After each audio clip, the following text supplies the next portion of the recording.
Pessoal, quem tá animado aí com o estudo, hein? Quero ver vocês prestando atenção, hein? Não vão dormir não, hein, pessoal? Que o estudo tá bom hoje, tá bem legal. Ó, sinceramente, é um assunto que eu gosto bastante. Então, eu preparei aqui um conteúdo bem legal. Confesso que foi uma relembrar o que é a Grande Comissão foi bem animador para mim. Fiquei muito feliz, porque é um tema muito importante e muito gostoso de estudar, muito gostoso de conhecer. Então, espero que vocês entendam. Qualquer dúvida vocês podem me perguntar. Espero que vocês entendam de verdade o que é a Grande Comissão. E vocês que estão aqui hoje, né, vocês vão sair daqui diferentes, eu acho, porque a Grande Comissão é um ponto que as pessoas em geral na igreja não conseguem entender de fato o que é. Né? E quando você entende o que é a Grande Comissão, você entende o que é a igreja e o propósito da igreja na Terra. E entendendo isso, você vai saber muito bem que atitude tomar, qual atitude não tomar, como viver, como não viver. Então, como tratar a igreja em si, né? Mas enfim, vamos lá para o estudo então, tá bom? Abra aí comigo em Mateus 28, versículo 16, 20. Se você não quiser abrir, eu vou ler aqui para você, não esquenta a cabeça. Antes de mais nada, alguém aqui já ouviu falar na Grande Comissão? Quem já ouviu pode levantar só o dedinho assim, ó. Se alguém já ouviu. Se não ouviu, não tem problema. Beleza. Show então, maravilha, porque aí todo mundo vai prestar atenção. Ó, pessoal, vamos lá. Versículo 16 diz o seguinte: Mateus 28, 16. Seguiram os 11 discípulos para a Galiléia, para o monte onde Jesus lhes havia ordenado. E quando o viram, o adoraram, mas alguns duvidaram. Jesus aproximando-se dos discípulos, falou-lhes dizendo: Toda autoridade me foi dada no céu e sobre a terra. Portanto, ide e fazei discípulos de todas as nações, batizando-os em nome do Pai, do Filho e do Espírito Santo, ensinando-lhes a guardar todas as coisas que vos tenho ordenado. E eis que eu estou convosco todos os dias até a consumação do século. Então, pessoal, o que é a Grande Comissão? Vou falar aqui para vocês. O que é a Grande Comissão? De uma maneira bem simples, para que a gente possa desenvolver o estudo aqui, a Grande Comissão, pessoal, é a missão, tá? Mais importante, a missão maior e mais importante dada por Jesus para a sua igreja. E qual foi a missão maior e mais importante dada por Jesus para a sua igreja? Ide e fazei discípulos de todas as nações. Ide e fazei discípulos de todas as nações, batizando-os em nome do Pai, do Filho e do Espírito Santo, ensinando-lhes a guardar todas as coisas que eu vos ordeno. Isso é a grande comissão, se fosse resumir, definir de uma maneira bem simples para vocês. Ou seja, a igreja tem uma missão universal. A igreja universal tem uma missão, e a missão é ir por todo o mundo e pregar o evangelho a todas as nações. E não somente pregar o evangelho, senão converter as pessoas através do evangelho, batizar as pessoas em nome do Pai, do Filho e do Espírito Santo e discipular. O que é discipular? Ensinar as pessoas a guardar tudo que Jesus falou. Amém? Quem entendeu? Dá um joinha. Ótimo. Então, o estudo acabou. Até quinta que vem e tchau, tchau. Brincadeira, pessoal. Então, entendendo isso, a gente pode começar. Eu vou explicar aqui de uma maneira bem expositiva para vocês entenderem qual é a importância disso para a igreja. Isso é o fundamento da igreja, a missão fundamental. Se alguém perguntar para vocês, olha, para que serve a igreja? Qual que é o propósito da igreja na Terra? O propósito é esse. A igreja foi comissionada por Jesus para pregar o evangelho, fazer discípulos e batizá-los em nome do Pai, do Filho e do Espírito Santo. É isso. Amém? Então, eu vou falar aqui duas frases, tá bom? Duas frases aqui de dois escritores que eu gosto bastante, para dar uma introdução aqui pra gente, tá bom? Pra gente mastigar um pouco mais esses versículos que Jesus disse. A primeira frase é de R. Sproul. Ele diz o seguinte: as boas novas do Novo Testamento começam como uma mensagem sobre o reino e terminam com uma mensagem do rei desse reino.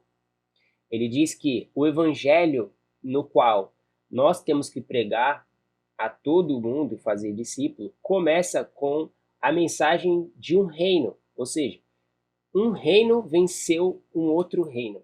Um reino foi introduzido em um lugar e termina com a mensagem do rei, ou seja, um reino veio, venceu e esse rei deixou uma mensagem.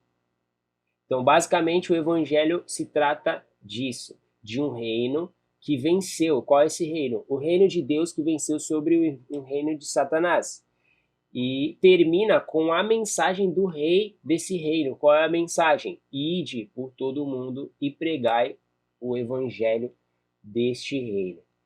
Essa basicamente é a frase que define o R6 Pro, a grande comissão.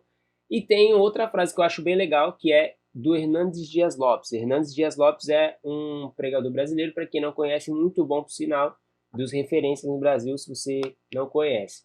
Diz o seguinte, ó, ele fala assim, ó, se ele tem todo o poder, e ele tem, se ele tem toda a autoridade, e ele tem, eu não posso desobedecer à ordem dele. O universo inteiro escuta a voz de Jesus e obedece. O sol, os astros, as estrelas, os anjos, os demônios, a natureza, todos os que escutam a voz do Senhor se curvam diante a sua autoridade. Seríamos nós os únicos a resistir a essa autoridade? Aqui é uma frase que também eu achei super importante para a gente pensar. Por quê? Porque é uma ordem. A grande comissão de Jesus, que Jesus nos dá, é uma ordem, querido. E se ela é uma ordem, não é um pedido, não é uma sugestão, não é um conselho. É o seguinte, se você é cristão, é um filho de Deus, é alguém que acredita em mim, no que eu estou dizendo, faça isso porque eu estou lhe ordenando. Não fazer isso significa rejeitar a autoridade de Jesus, rejeitar a ordem de Jesus, rejeitar a sua voz. Então, não queremos ser a única, os únicos a rejeitar a voz de Jesus no universo, né, querido? É isso que a frase quer dizer. Entendendo isso, vamos para o que significa, de forma mais abrangente, a grande comissão. O que é comissão, né? Primeiramente, o que é comissão? A palavra comissão, ela significa o seguinte: conjunto de pessoas eleitas para uma assembleia para uma determinada incumbência. Resumindo, simplificando, aliás, o que é comissão? Não sei se vocês já ouviram falar na Comissão dos Direitos Humanos, Comissão de Esportes, Comissão da Saúde, do Meio Ambiente. Na política, por exemplo, no governo brasileiro, hoje, no sistema de governo do Brasil, existem centenas de comissões, várias comissões, como a Comissão dos Direitos Humanos, que é uma comissão muito famosa. O que é isso? Pessoas se unem numa assembleia para poder discutir assuntos e buscar soluções para ele, certo? Isso é uma comissão, de forma literal. Então, a grande comissão, esse termo não tem na Bíblia, tá, pessoal? Só para vocês saberem também, não é um termo que tem na Bíblia. A grande comissão é um termo criado teologicamente para definir, né, resumir esses versículos que Jesus dá para a sua igreja.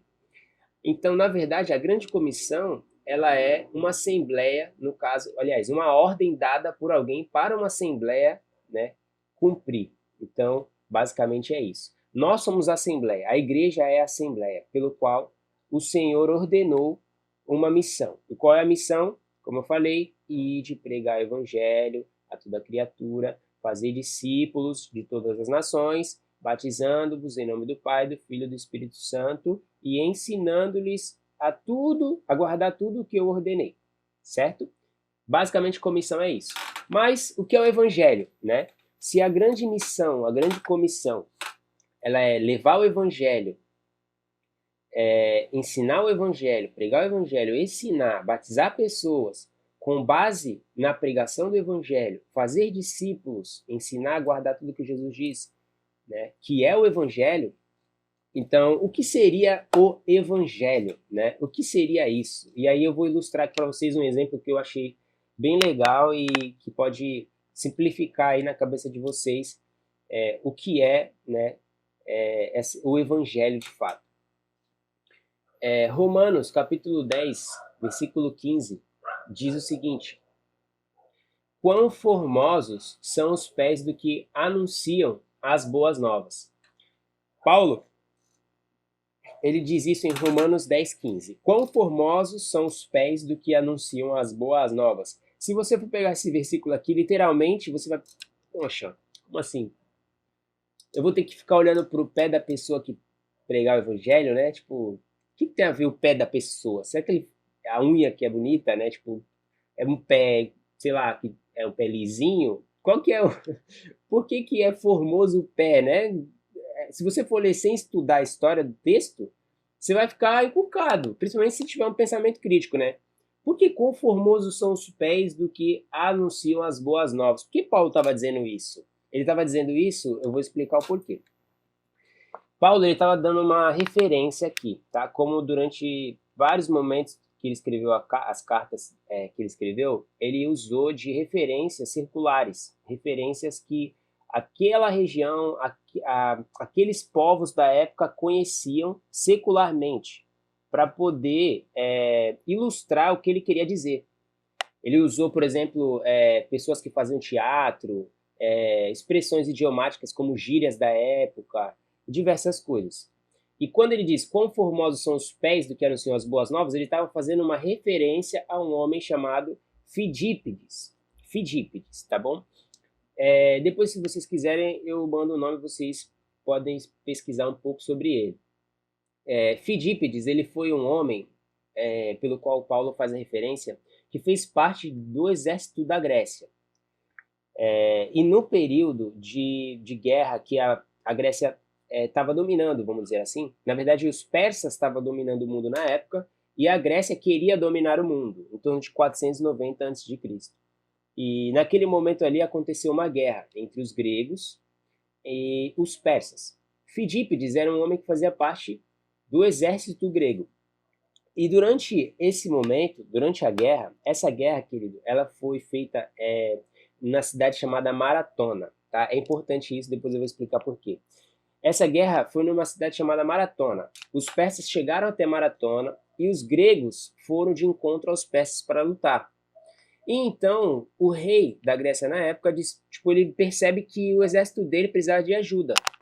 E aí ele se dirige a Fidípides, que é um dos soldados do exército, e fala o seguinte: olha, Fidípides, vai até a Esparta. Não sei se vocês já viram aqueles filmes Esparta, que são vários guerreiros fortes e tal, enfim, muito fortes na época. Os gregos, o rei grego queria a ajuda dos espartanos. Então ele fala: ó, Fidípides, vai até lá a Esparta e chama os soldados espartanos para guerrear conosco, porque senão nós podemos perder. Só que Esparta ficava a 200 quilômetros de Maratona. Então Fidípides teve que ir correndo para lá. Não havia internet, mensagem de texto, WhatsApp, né, na época. Então Fidípides não conseguiu pegar um Uber para ir até a Esparta. Então ele teve que ir correndo. Ele correu 200 quilômetros em torno de um dia para chegar lá e pedir ajuda dos espartanos. E os espartanos falaram: ó, beleza, a gente ajuda, só que a gente não pode ajudar hoje, porque nós estamos no meio de uma cerimônia religiosa nossa, nós só podemos ir depois de 6 dias. E aí Fidípides enlouquece e fala: meu Deus, eu preciso voltar e falar para o rei que os espartanos não vão conseguir nos ajudar.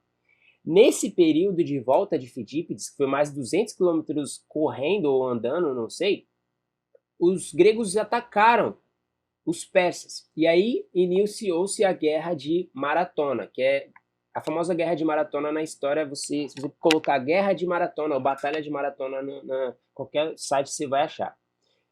Chegando lá, os gregos já tinham vencido a guerra, sem a ajuda dos espartanos. Fidípides chegou lá e descobriu que os gregos tinham vencido aquela batalha. Só que os persas não desistiram da guerra. Eles falaram, olha, vamos recuar e atacar Atenas, que é a principal metrópole, a principal cidade da Grécia. Atacando Atenas, nós vamos ganhar a batalha, ganhar a guerra e dominar a Grécia. Sabendo disso, o rei falou, Fidípides, vai até Atenas, corre até lá e avisa os atenienses que nós vencemos a batalha, para eles não ficarem com medo, porque a gente vai voltar lá e vai ajudá-los a vencer a batalha e finalizar os persas e vencer a guerra. E então Fidípides corre mais 42 quilômetros. Lá vai Fidípides correndo 42 quilômetros para Atenas. Para quê? Para avisar que eles venceram a batalha. Então Fidípides vai com toda a felicidade do mundo. Por quê? Porque ele estava indo anunciar uma vitória da Grécia. E dizer para eles que eles não precisavam ter medo. Por quê? Porque o exército grego iria voltar para vencer e botar um ponto final na guerra contra os persas. E então Fidípides volta e chega em Atenas. E aqui está um detalhe que você precisa prestar muita atenção, gente. Isso é muito importante para você entender um versículo da Bíblia, tá? Para você ver como que é importante o estudo da palavra do Senhor. Que esse é um versículo de algumas palavras, mas que é necessário você estudar a história para você entender o que Paulo estava querendo dizer. Fidípides, ele chegando em Atenas, havia vários vigias nas casas. E por que existiam esses vigias nas casas? Todas as famílias, querido, naquela época, elas buscavam um vigia para suas casas. Podia ser alguém da sua família ou contratar. Porque eles buscavam, em tempos de guerra, os vigias tinham que ficar nas portas para observar o batedor chegar com uma notícia. Quem era o batedor? Nesse caso era Fidípides, era o cara que trazia a notícia boa ou notícia ruim. Então, quando o batedor chegava, através da sua corrida, do modo que ele corria, se ele corria de um jeito ou se ele corria de outro, os vigias sabiam o que o batedor queria dizer, se a notícia era boa ou se a notícia era ruim. Então, quando Fidípides chega, os vigias olham para os pés de Fidípides, e aí eles descobrem que a notícia é boa. Então, esse ato era chamado de evangelho, ou seja, era boas novas, boas notícias. Vinha o batedor correndo, nesse caso era Fidípides, trazendo o evangelho, trazendo boas notícias. Então Fidípides, depois de correr 42 quilômetros para chegar em Atenas, ele chega e grita, diz a história que ele grita, Atenienses, Grécia venceu a guerra. E então ele morre, ele cai morto no chão, cansado de tanto correr para poder anunciar as boas novas, tá? Diz a história que o exército grego voltou para Atenas e venceu a guerra. Mas se Fidípides não tivesse dado a notícia, os atenienses iam ficar com medo, inseguros, de qualquer momento chegar um inimigo e derrotar Atenas. Mas com a notícia de Fidípides, com o evangelho de Fidípides, os atenienses ficaram esperançosos, confiantes e seguros de que o exército grego iria guerrear por eles e vencer a guerra. Enfim, todo esse contexto, gente, todo esse contexto, se você prestou bem atenção, você vai entender quando Paulo fala, olha, quão formosos são os pés do que anunciou as boas novas. Ou seja, nós somos Fidípides, segundo o que Paulo está falando. Nossos pés, eles são formosos, porque nós anunciamos as boas novas. Assim como Fidípides ele correu incansavelmente para poder anunciar a vitória, nós temos que correr incansavelmente para anunciar a vitória do reino, as boas novas, o evangelho de Cristo. Ainda que a gente consiga e morra, como foi Fidípides, ainda que o preço seja esse, chegar, anunciar e morrer, mas a gente vai ter cumprido a missão. A gente vai ter passado segurança, esperança de um futuro vitorioso para aquele povo que foi o que Fidípides fez. Então, basicamente é isso. Quão formosos são os pés do que anunciam as boas novas. Então, entendendo isso, querido, entendendo esse contexto todo, a gente vai analisar os versículos da grande comissão. Todo mundo entendeu? Deu para entender? Vocês têm alguma dúvida? Beleza. Maratona, hoje, não sei se vocês conhecem aí a maratona do não sei o que, a maratona dos 10 quilômetros, a maratona dos 7 quilômetros, né? Da Tribuna, de São Paulo. veio dessa situação. Depois de que aconteceu tudo isso, foi um ato tão simbólico que maratona é um nome dado a corridas de longas distâncias. Então já teve casos de pessoas chegarem desmaiadas na reta final de tanto correr, né? Por conta de Fidípides e dessa história. Que a gente possa ter o espírito de Fidípides, pessoal. Essa é a ideia da grande comissão, tá bom? Que a gente possa ter o espírito de Fidípides, pessoas que vão correr a distância que for, carregando uma notícia boa para um povo inseguro, para um povo com medo, um povo com medo de não conseguir vencer, um povo com medo de ser derrotado, de perder suas casas, suas famílias, de perder seus bens. Que a gente possa carregar essa notícia, nem que seja simplesmente para exclamar: olha, Jesus venceu. Jesus venceu e ele voltará com o exército dele para vencer a batalha final e sermos salvos, estar com ele. Que a gente possa ter esse espírito de Fidípides, tá bom? Entendendo isso, vamos analisar aqui os versículos de Jesus, tá bom? O primeiro é o versículo 18, que Jesus fala: toda autoridade me foi dada no céu e sobre a terra. Toda autoridade me foi dada nos céus e sobre a terra. E aí no versículo 19 ele diz: portanto, ide. Então vamos lá, vamos entender aqui esse versículo. Toda autoridade me foi dada nos céus e na terra. Jesus, ele falando isso, nos faz pensar: olha, será que Jesus não tinha autoridade antes, né? Por que agora Jesus está dizendo: olha, toda autoridade me foi dada nos céus e na terra? Será que antes da obra da cruz ele não tinha autoridade? Muito pelo contrário, Jesus sempre teve autoridade. Mas era necessário ele cumprir a obra na cruz. Era necessário ele descer à terra, ele dar sua vida por nós, morrer na cruz, ressuscitar ao terceiro dia, para que ele pudesse ter poder sobre a morte. Por quê? Porque a morte ela entrou no mundo a partir do pecado. A partir do momento que o pecado entrou no mundo através de Adão e Eva, a morte entrou no mundo. Então, Jesus precisava vencer a morte para que ele pudesse ter a autoridade sobre todas as coisas. E então Jesus ele faz isso, vencendo a morte, ele toma a autoridade em suas mãos. E é isso que ele quer dizer aqui. Olha, eu tenho toda a autoridade sobre as minhas mãos. Por causa disso, ou seja, por este motivo, vá e anuncie, né, o evangelho e faça discípulos. Então o mais importante de tudo é a gente entender, a igreja entender que a grande comissão ela é por causa da obra de Jesus Cristo na cruz. Ela é para que a gente exerça a autoridade de Jesus na terra, explanando o evangelho, falando do evangelho por causa da sua obra na cruz. E por que eu pontuo isso, querido? Por que eu falo isso para você? Porque hoje, se você parar para pensar, existem milhões de igrejas, trilhões de visões teológicas e várias pessoas querem encher as suas igrejas, né? A gente vê vários líderes gigantescos aí na igreja brasileira querendo simplesmente encher a sua igreja de pessoas.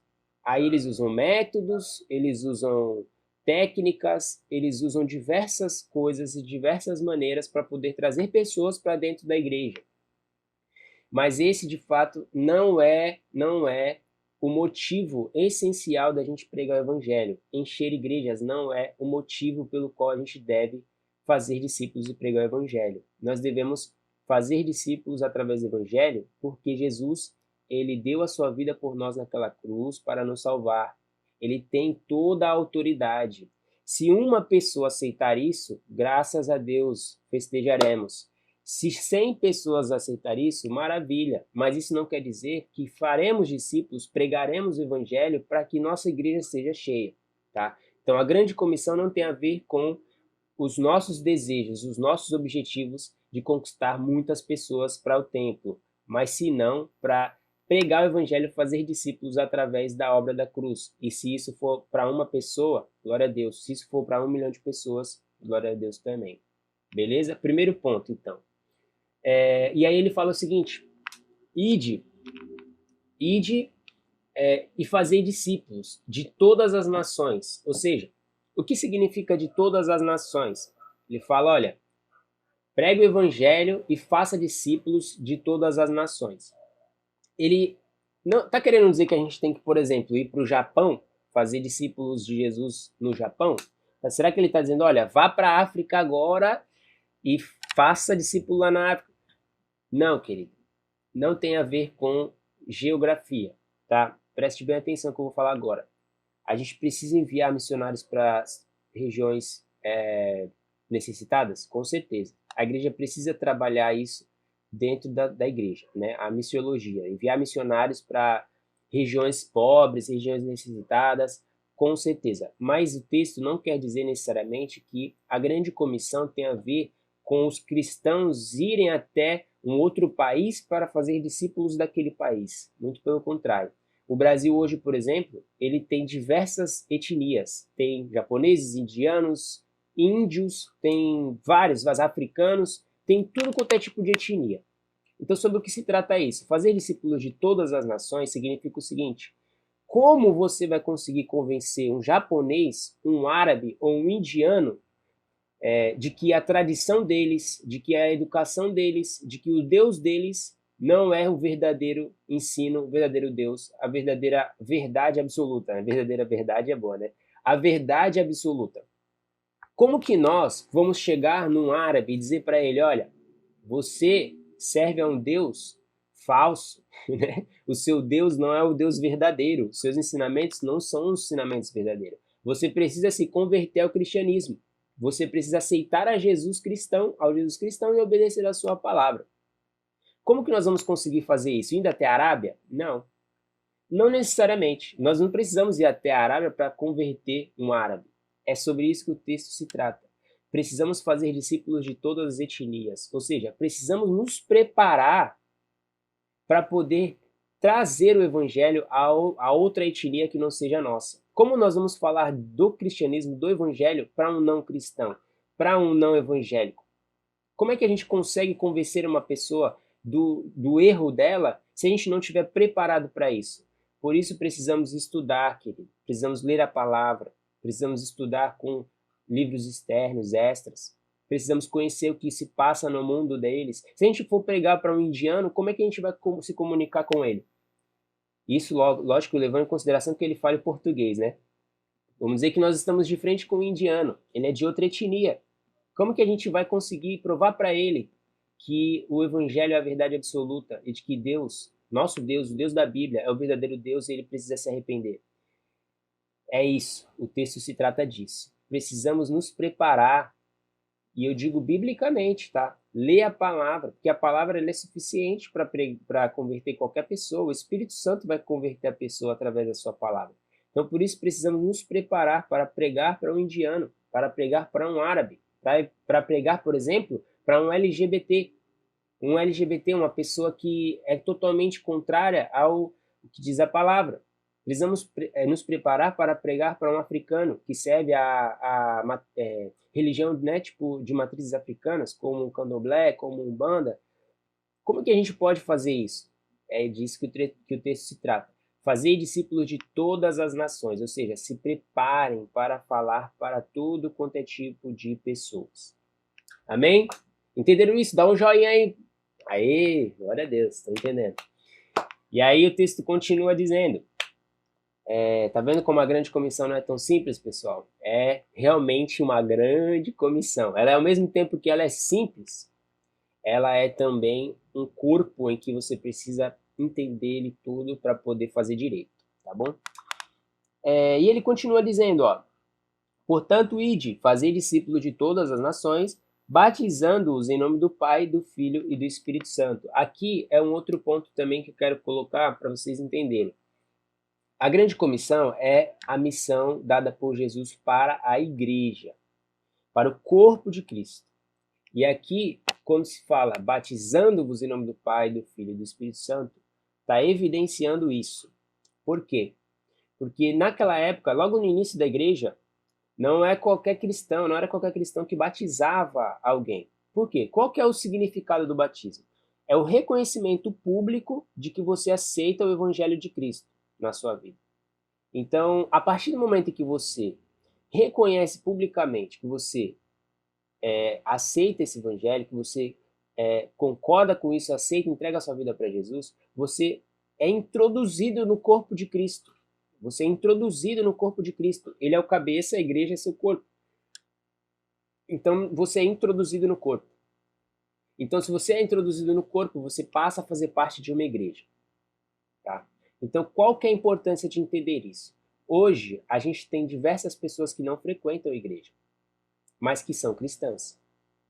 Pessoas que não frequentam uma comunidade, um templo, vamos dizer assim dizendo. Não faz parte de nenhuma denominação, mas são cristãs. Essas pessoas não cumprem a grande comissão. Por quê? Porque elas não podem batizar. Se alguém que não faz parte de uma comunidade cristã, seja ela qual for a denominação, e quiser batizar alguém, não faz sentido. Porque a partir do momento que ela estiver batizando alguém, ela demonstra que ela está criando uma nova comunidade cristã. Por quê? Porque o batismo é o reconhecimento público de que você vai fazer parte de uma igreja cristã. Esse é basicamente o significado do batismo. Era assim que era feito na igreja primitiva. Não era qualquer pessoa. Isso não quer dizer que é só o pastor que pode batizar. Isso não quer dizer que é só o líder que pode batizar. As pessoas que podem batizar, segundo o que a gente vê na palavra, são pessoas que são comprometidas com o evangelho de Cristo e com a igreja de Cristo. Então, você batiza porque você quer introduzir a pessoa no corpo. Então, você precisa fazer parte do corpo. Amém? Quem entendeu isso? Dá um joinha aí. Glória a Deus. É isso, pessoal. Então, a grande comissão, até agora que a gente viu. Ide. Qual que é o primeiro ponto da grande comissão? Primeira ordenança, né? São 3 ordenanças que Jesus dá. A primeira, ide, fazer discípulo, pregar o evangelho a todas as nações, ou de todas as nações. Na verdade, o texto fala de todas as nações. Primeiro ponto é esse, pregação do evangelho.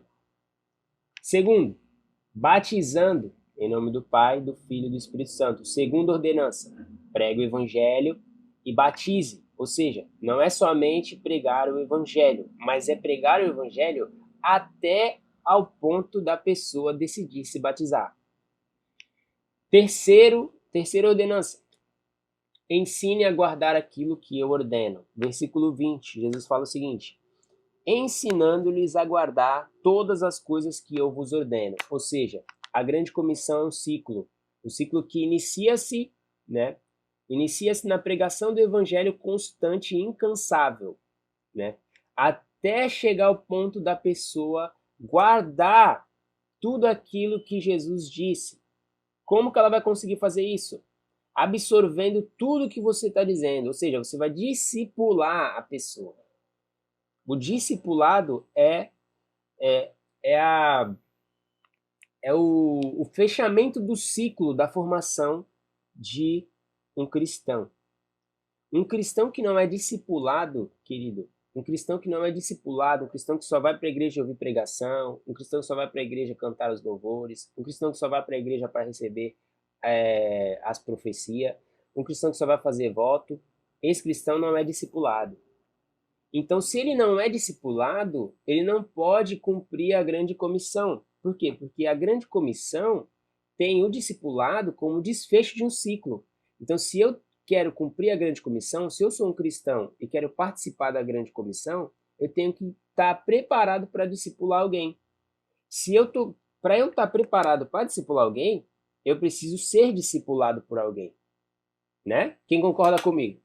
Dá um joinha aí. Glória a Deus. Então, eu tenho que me envolver com o discipulado. Eu tenho que entender e guardar o que alguém está me ensinando, para que eu possa estar preparado para fazer isso com alguém e então formar alguém. A grande comissão é uma formação de uma pessoa. Quando você forma uma pessoa no Evangelho de Jesus, essa pessoa forma outra pessoa. E essas pessoas formam uma comunidade de pessoas que acreditam no Evangelho. E essa comunidade que acredita no Evangelho, ela pode transformar uma sociedade através do Evangelho. Então, a importância da grande comissão é tão grande que ela transforma a sociedade. A grande comissão tem como objetivo fazer com que a palavra seja discipulada nas escolas, para que a palavra seja uma influência na política, para que a palavra seja uma influência na família. Entende? Então, por que é importante a igreja entender o que é a grande comissão? Porque quando eu entendo o que é a grande comissão, eu vou à igreja não para receber simplesmente alguma coisa que Deus quer me dar, ainda que isso faça parte, mas eu vou fazer parte de uma missão geral da igreja, que é fazer pessoas acreditarem e viverem com base no Evangelho de Cristo. E assim ensinar outras pessoas a fazerem o mesmo, até que a gente consiga transformar a mentalidade de uma sociedade, porque é isso que Jesus fala. Entende? Então, entendendo isso, o que eu vou fazer? Como eu posso fazer isso? Pastor, como é que eu posso fazer isso? Como é que eu posso ajudar? Como é que eu posso fazer parte da grande comissão? Como que eu posso colaborar com alguma coisa? Deu para entender? A mentalidade da pessoa já muda. A mentalidade do cristão já muda. Não é uma mentalidade tipo, olha, vou lá na igreja para o pastor orar por mim e pregar a palavra para mim. Não, é uma mentalidade que diz o seguinte, olha, eu vou lá para o pastor pregar para mim, eu aprender, entender e ensinar alguém. Deu para entender? Então a grande comissão é basicamente isso. Agora vou dar um exemplo aqui para encerrar, tá? E mostrar para vocês como a grande comissão ela é algo fundamental, é o propósito principal da igreja e como isso foi relevante durante a história da igreja, tá bom? E como isso fez diferença em regiões na história da igreja. Vou dar 3 exemplos, tá? Tem muitos exemplos, mas vou dar 3 exemplos.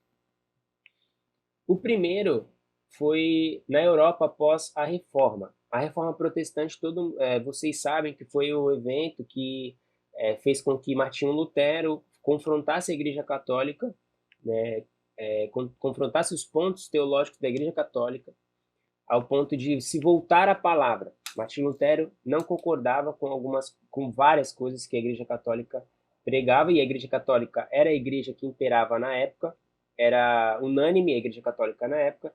Várias coisas Martinho Lutero viu que estava fora do que a Bíblia diz. Então Martinho Lutero ele confronta a Igreja Católica e a partir daí inicia-se a Reforma Protestante, inicia-se o protestantismo. O que é o protestantismo? É o que nós somos cristãos protestantes. Existem os cristãos católicos e existem os cristãos protestantes. Nós somos cristãos protestantes. Nós somos provenientes de uma reforma em que se iniciou lá em 1500 com Martinho Lutero. A partir daí, querido, iniciou-se uma revolução teológica na Europa. Pedagogias, escolas começaram a ensinar com base na palavra. Estudos acadêmicos, faculdades criaram com base na palavra. Várias regiões da Europa, eles começaram a pegar os ensinos teológicos que vieram da Reforma Protestante e aplicar nas suas famílias. Enfim, todo aquele evento, né, que também pode fazer parte, né, do que eu quero dizer sobre a Grande Comissão, fez uma diferença na sociedade de um modo geral e universal. Dali surgiu os presbiterianos, os batistas, os anglicanos, ou seja, desse momento surgiram várias linhas teológicas pelo fato de Martinho Lutero e vários outros reformadores pregarem o evangelho de verdade, discipular as pessoas, traduzir Bíblias. Não eram traduzidas as Bíblias na época. A Igreja Católica não permitia que as pessoas lessem a palavra em suas casas. Ela só podia ler a Bíblia na igreja.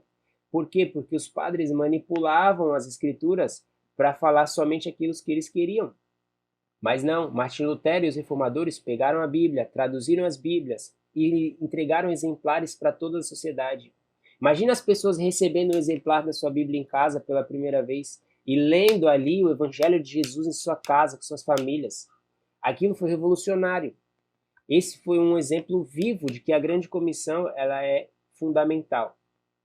Desde então, foi só... Se você estudar a história da Reforma, você vai ver quão lindo foi o resultado. Segundo exemplo, John Wesley. Foi um homem inglês também, um pregador inglês chamado John Wesley. Se você colocar no Google John Wesley, você vai ver quão importante foi esse homem. Ele pregava 3 sermões por dia na rua, querido. Tem noção? Ele pregava 3 sermões na rua por dia. E ele contabilizou, ó, por exemplo, teve uma vez que ele pregou para mais de 14 mil pessoas, sem microfone, tá? Sem microfone. Não havia, por exemplo, conferências, né? Tipo, olha, vamos fazer uma conferência aqui, fazer um grupo no Facebook para ver quem vai participar e vai 10 mil pessoas confirmadas. Não. As pessoas ouviam falar de John Wesley, como a pregação do evangelho que ele pregava era muito boa. 14 mil pessoas ouvindo a mensagem de John Wesley. Diz a história que John Wesley mudou a sociedade. Pessoas imorais reconheceram sua imoralidade. Pessoas que perseguiam os cristãos pararam de perseguir. Escolas começaram a discipular com base na palavra. Ou seja, foi um homem que revolucionou a Inglaterra no seu tempo através da pregação do evangelho, discipulando pessoas, enfim, cumprindo a grande comissão. Terceiro e último, para finalizar, Charles Spurgeon.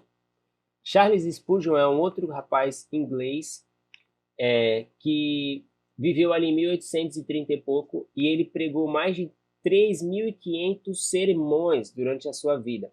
Os 3.653 sermões que ele pregou, isso publicados, tá bom? Existia um jornal na época que publicava o sermão cristão uma vez na semana. Charles Spurgeon teve quase 4.000 sermões dele publicados. Mais de 63 volumes de livros de pregação do Evangelho. E diz ali a história do Charles Spurgeon que ele é considerado o príncipe dos pregadores. E o que resultou isso? Converteu o país ao cristianismo. A Inglaterra viveu um avivamento com as escrituras. E novamente aconteceu uma revolução social.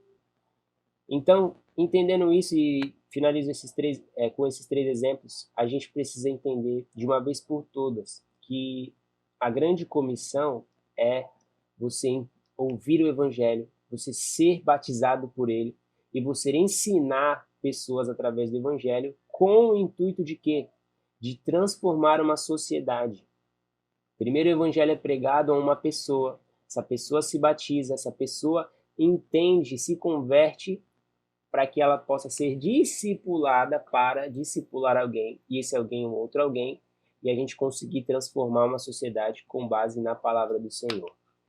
Espero que você seja um participante da grande comissão e não um consumidor lá das bênçãos do Senhor, né? Eu tenho certeza, a nossa igreja é uma bênção, então tenho muita alegria de fazer parte dessa aí, porque as pessoas gostam muito da palavra, ao invés de procurar só a vitória, né?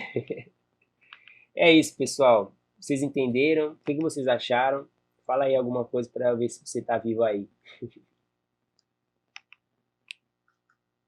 Nossa, adorei o estudo, muito interessante. Eu não sabia dessa história, viu? Glória a Deus por isso.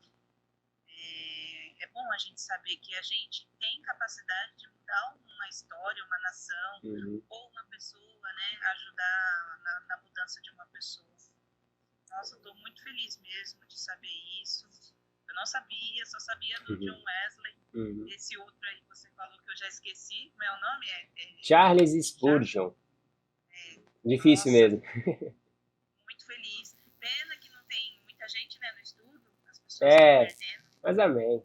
Glória a Deus. Mas olha, uma bênção mesmo. Acho que todo mundo deveria estar escutando isso, porque realmente é muito importante a gente aprender e não reservar para nós, né? Passar para frente o que a gente aprendeu.